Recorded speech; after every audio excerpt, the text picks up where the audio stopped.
चुनावी माहौल चारों तरफ चल रहा है और आज पालाराम सैनी जी ने आज अपना नामांकन भी भरा है कुरुक्षेत्र में। इस समय हम कैथल में उनके स्कूल में मौजूद है, जहां पर खुद वह अपने हाथों से चाय बना रहे हैं, खुद भी पिएंगे और हमें भी पिलाएंगे।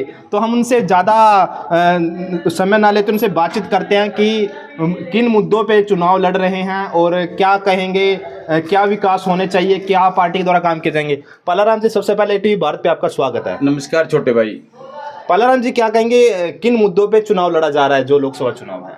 छोटे भाई, अभी तो मैं आप लोगों के लिए चाय बना रहा हूँ और आपके चैनल के माध्यम से बताना चाहता हूँ, कुछ लोग तो ग्राउंड के ऊपर ड्रामे करते हैं, लेकिन आपका भाई ग्राउंड के ऊपर सच्चा काम करता है।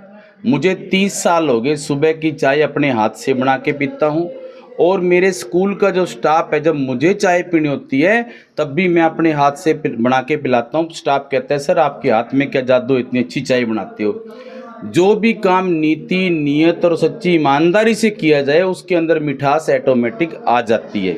बहुत से लोग ऐसे होते हैं, किसी के ऑफिस में या किसी के घर पे 4 लोग आ गए, उनके माथे में त्योड़ी पड़ जाती है, लेकिन जब तक मेरे पास 50, 60, 70, 80 लोग आके चाय नहीं पीते, मुझे संतुष्टि नहीं मिलती। तो मैं सेवा करने वाला व्यक्ति हूँ। अगर बात करें किन मुद्दों पे चुनाव लड़ा जा रहा है? मेरे अपने जो पर्सनल मुद्दे हैं, मेरे मुद्दे वो मुद्दे हैं, बाबा साहब भीमराव अंबेडकर, महात्मा ज्योतिबा फुले, माता सावित्रीबाई फुले, उन्होंने कहा था कि जो बच्चा पढ़ेगा वही आगे बढ़ेगा। सबसे मेन आज है पढ़ाई। अगर पढ़ाई करके किसी परिवार का बच्चा आगे बढ़ता है तो पूरे परिवार की गरीबी को दूर कर देता है। तो मेरा मेन मुख्य उद्देश्य है गरीब घरों के बच्चों को पढ़ाना।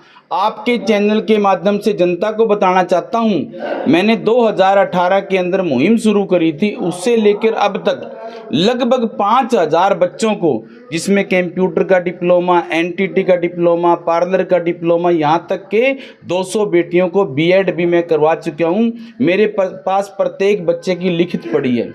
2006, 7, 8, 9 के अंदर मैंने 52 लड़कियों को एमबीए करवाई। उन 52 में से 18 लड़कियां बैंकों में हैं, जिनके फ़ोन नंबर और जिनकी पूरी डिटेल मेरे पास है। वो मिलती हैं मेरी बेटियां, वो कहती हैं कि अंकल आप लोगों ने हमारे को एमबीए कराई थी और आज हम बैंक में जॉब कर रहे हैं। वो सारी की सारी जो देन है वो आपकी है। अगर सैनी साहब, अगर बात की जाए, सैनी समाज से आते हैं, मुख्यमंत्री नायब सैनी भी सैनी समाज से आते हैं, और अगर कुरुक्षेत्र लोकसभा की बात करें, सैनी समाज का काफ़ी प्रभाव दिखाई देता है। पिछले कई प्लान से अगर बात करें, सैनी समाज ने से कई सांसद बने हैं, आपको भी मौका मिला है, तो सैनी समाज की वोट कितनी हासिल कर पाएंगे? ज़्यादातर लोकसभा कुरुक्षेत्र से सैनी समाज का ही सांसद बना है, सैनी समाज का ही सांसद बना है ज़्यादातर कुरुक्षेत्र से। और जिस तरीके से जननायक जनता पार्टी ने मुझे टिकट दी है, सोच समझ के दी है। उनको ये पता है कि ये व्यक्ति ग्राउंड पे काम करने वाला व्यक्ति है। मैं ग्राउंड पे काम कर रहा हूँ और सैनी समाज एक समझदार समाज है और उसके ऊपर 36 बिरादरी का आशीर्वाद रहता है। मुझे, मेरा जो कैथल जिला है, बड़ा खुशी है। घरों में लड्डू बट रहे हैं, हलवा बन रहा है, इसलिए कि कैथल जिले को पहली बारी लोकसभा की टिकट मिली है। आज तक किसी पार्टी ने कैथल जिले को लोकसभा की टिकट दी ही नहीं है। अगर सैनी साहब, अगर बात करें कुरुक्षेत्र लोकसभा से 3 प्रत्याशी हैं, इनेलो की बात करें, बीजेपी की बात करें या इंडिया गठबंधन की बात करें, तीनों प्रत्याशी बाहर के हैं, आप स्थानीय प्रत्याशी हैं। वहीं अगर बात करें, वो वीआईपी लोग भी हैं, बड़े परिवारों से हैं। एक बोरी उठाने का काम करता है, वोट हासिल करता है, प्रचार करता है कि मैं बोरी उठा रहा हूँ। एक कैंडिडेट की बात करें, वो गेहूं काटते हुए दिखाई देता। तो आप एक आम आदमी हैं, तो आप कैसे प्रचार करना चाहेंगे? आपने कहा कि कुछ नेता बोरी उठाने का काम करते हैं। मेरा मानना है कि जो बोरी हमारे भाई उठाते हैं पहले से, हमें उन बोरी उठाने वालों के लिए कोई फैसिलिटी देनी चाहिए। ये ड्रामा नहीं करना चाहिए कि बोरी उठा के ड्रामा कर दिया।